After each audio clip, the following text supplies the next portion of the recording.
Ici le jeu se démultiplie au nous. Je ne nous vois plus à genoux, mais debout, caribou. Dévalons les ballons, arpentant la plaine, nos sabots s'imprimant dans le lichen. Dorénavant, bras dressés dans de dragons, assurant l'horizon. Nos panaches s'entrechoquent en une mâle émulation. Et bravant les hurlements de la meute, nos bramements nomment le monde.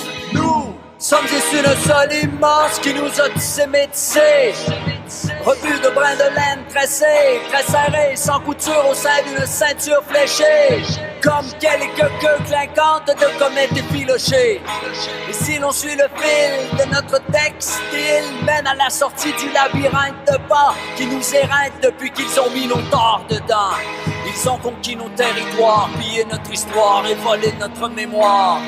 Avec leurs thèses de fous, ils nous ont dit: taisez-vous, vous êtes comme baisés sans carrousel, perdus, déboussolés.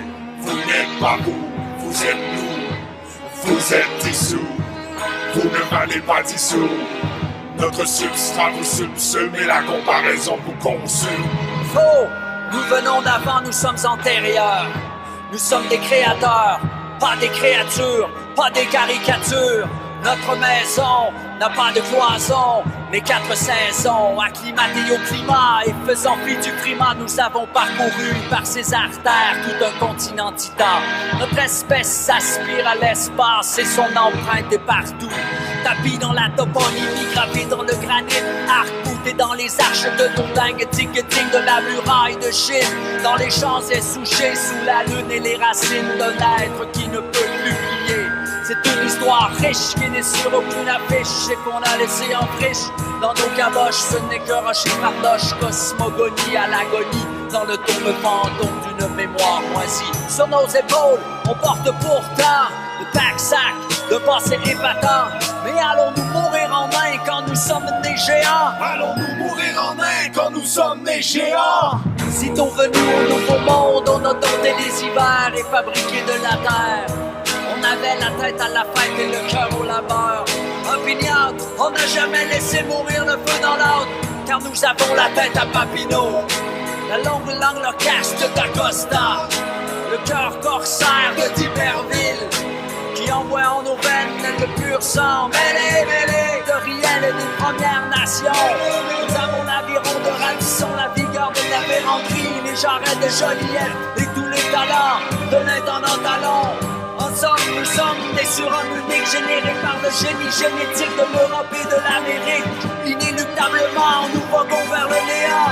Mais allons-nous mourir en main quand nous sommes des géants? On part, il faut qu'enfin notre épopée éclate, c'est sans équivoque.